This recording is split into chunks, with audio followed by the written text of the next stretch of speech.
7 mistakes to avoid if you're just getting started with building habits. That's what we are going to be discussing in today's video. Let's get started.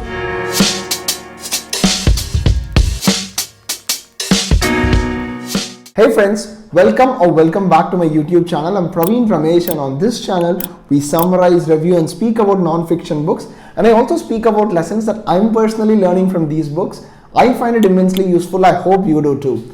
So as I said at the start, habits are something that all of us want to build, and working out, meditating, writing or publishing things every day, and having a stellar work-life balance, eating right, sleeping well. All this sounds amazing on paper, right? But the real difficulty starts when we start building these habits and we realize that, oops, there is obstruction here. I'm not able to accomplish that and stuff like that. And I was the same way, right? Because I used to play, and I was very active as a kid when I was young. But life happened. Between 2013 and 16, 17, I wasn't working out much. I wasn't eating right, and I was kind of abusing my body. And what happened was, I went to play badminton one fine day with a couple of my colleagues, and to my surprise, I wasn't like probably 5-10 minutes into the game, I felt I was feeling sore somewhere. My forearm started paining. I had like a catch in my back and stuff like that. And the next 2 days I just couldn't go to office, right? So that's when it hit me. Oh my god, okay, I used to be so athletic when I was in college. I used to play badminton pretty regularly with a couple of my friends, and to realize that 15 minutes into the game, half my body parts were either aching or I just couldn't move. And similarly, I used to read a lot when I was in college, predominantly fiction books, the Jack Reacher series, and and stuff like that. But I realized somewhere down the line, life happened, and I kind of lost this reading habit. And then this realization suddenly hit me: hey, I wasn't doing any good thing that I developed as a kid. A big realization happened. I wasn't taking care of my health. I wasn't eating right. I wasn't taking care of how I was feeling mentally and stuff like that. And I started jumping into fitness, all these and stuff like that, and I started making a lot of these mistakes. And all these 7 mistakes that I'm going to be enlisting is from my experiences of trying to build a few good habits in the last 6-7 years, right? Let's get to mistake number 1, right? Starting with too many good intentions. Exactly what happened to me in 2016, where I felt I was abusing my body and I wasn't reading enough, I wasn't working hard and things like that. And I immediately jumped to starting with too many good intentions. Again, this is something that I read in James Clear's blog, where he writes about habits and productivity and stuff like that, where he says, if you're starting with too many good intentions, eventually you are setting up yourself for failure, right? So when I had this badminton incident, I kind of told myself, okay, what, I'm going to play badminton every day. Plus, I'm going to run for like 5 kilometers or 2 or 3 miles every single day. And then I'm going to eat right. On top of that, I'm going to try and meditate. On top of that, I'm going to, work hard at my workplace and stuff like that. And eventually, I realized that a week or 2 into this, I completely got burnt out, and I didn't account for the burnout that I was gonna get into, and I ended up not doing anything, right? So that was my initial phase of fitness and mindfulness, where I continued for 2 weeks and I completely stopped. Does it sound familiar? If not, I hope you take a leaf out of my thing. So that's the mistake number 1 that, at least I committed, where I started with too many good intentions, right? So how can you overcome that? The single biggest thing is, pick one habit or one thing that, you think you need the most now. Again, I cannot say, for me at that point in time, mobility and fitness was far more important. For you, it could be something else. Pick that one habit and, prove to yourself that you're regular with that before you move on to the second thing, right? That brings me to the second mistake that I made, is expecting results from day one. Again, I'll go back to, 2016 again, because, that was, I feel, the changing point in my career, my life, right? So what happened, I joined badminton. I gave it up in 2 weeks. And then I joined, this new workout place where I started lifting weights. It was all very exciting. I did it for 3 months, and I, was thinking, okay, I wasn't getting any results. I wasn't losing any weight and stuff like that. And I jumped to one more gym. I paid their annual membership, like most of us, because I was thinking paying the membership was going to help me lose like 5 or 10 pounds, only to realize that I had to turn up day in and day out. And, I did all those sorts of madness. In retrospect, what I was trying to do was, I was just searching for answers that will help me get to my weight loss journey and my fitness journey quicker, right? But with most things in life, there are no, get rich quick or, have the results pretty quickly, right? You have to put in the work day in and day out, right? And 2 to 3 years after I went back to doing the CrossFit that I joined. And then I realized that, okay, I was lifting slightly more than where I started. I was, able to run more than what I initially did. But it took me 2 years to get there, right? So just be patient and, don't expect results from day one. So that was the second mistake that I did. The third thing, very, very closely related to the second point, but I thought, okay, having this as a separate point will kind of re-emphasize the point too, which is not understanding the pain that comes with any habit building, right? I started this YouTube journey. If you are new here, I would love for you to go to my previous videos and start, because during the lockdown I was so inspired by creators who were posting videos and growing their subscribers, making money. Everyone was posting, hey, here is how much money I made through YouTube in 2020, 2021 and stuff like that. I was like, yeah, I'm gonna get on it. I'm gonna have 100,000 subscribers, only to realize that every time I sat to kind of shoot a video, I would fumble.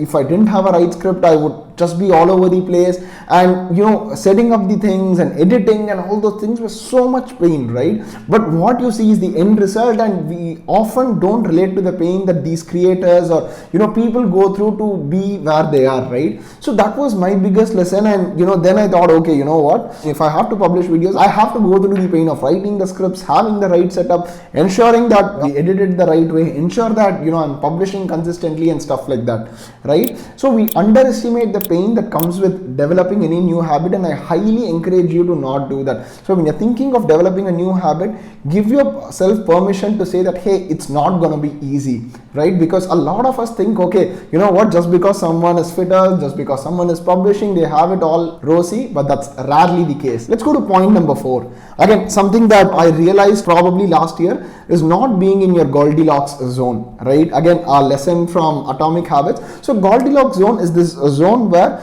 you're just competing with people who are slightly above your competence level, where you feel that you're being pushed and you're not giving up, but at the same time you're not competing with people who are way below your competence level, right? So when you're in the Goldilocks zone, again, I'm hoping that you're able to see the image, is when you're performing at your best, right? So I have a badminton group where I play with them at least twice a week, and pretty much everyone is at my skill level, right? Some of them are slightly more better than me, and I'm just trying to improve my game constantly to match their level, right? But imagine if I was competing with a 5-year-old or a 7-year-old whose skill level might not match the skill level that I am in. I'm quickly going to lose out on motivation, right? So especially this is true if you're going to get into sports or any community based activities.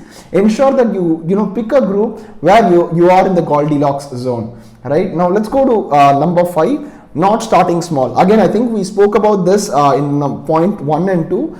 Is the day we start a habit, you're not gonna say, hey, I'm gonna run a half marathon, or I'm gonna lift 20 pounds on a single day, or I'm gonna compete with the best in my school by playing a badminton or whatever, right? I'm not gonna say, hey, I need to publish 50 videos in 1 month, right? I am gonna start small, probably with 1 or 2 videos every week. Stay consistent before I ramp up. So that's true for any habit. So please do start small. 6th one is my favorite one of this lot, is not being prepared for failure, right? Or this inflection points with any new habit, right? So let's take the example of let's say videos or eating right? So every day morning I have a breakfast smoothie, and every Saturday and Sunday I try and shoot, right? But always I have a backup plan. What if my plan A fails, right? So let's say I have a breakfast smoothie, so I'm always prepared to have a couple of fruits. If let's say for whatever reason, let's say I didn't have my protein shake, or the milk doesn't arrive on time and stuff like that, I'm not gonna allow myself to get into the zone of, oh shit, I don't have what I need to go ahead with this habit. I rather have a plan B. Similarly with videos, right? So most of the times, weekends is when I go meet my friends. I have calls to make. I'm having a social life, but I try and plan them in advance. Let's say if this Saturday and Sunday I'm not going to be around, and ensure that I find those 1 or 2 hours to shoot during the week, right? Because that's the only way you're going to develop that identity of being a creator or a fitness person or a mindful person or whatever, right? So always account for, hey, what is it that's going to stop me from getting to a point where I want to, and try and see if you can find a solution, right? In most cases you should be. In cases that are beyond your control, it's okay to miss a day, but don't miss 2 days in succession. The last and final one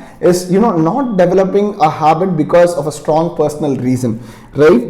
As James Clear rightly says in Atomic Habits, good habits always seem very rational, right? But if it doesn't align with who you want to be or it doesn't align with your identity, you're never going to develop that habit, right? So, and that's the reason there are a lot of habits that I started but I just couldn't continue, right? For example, writing. I have a kind of started my writing. I wrote for 50, 60, 70 continuous days.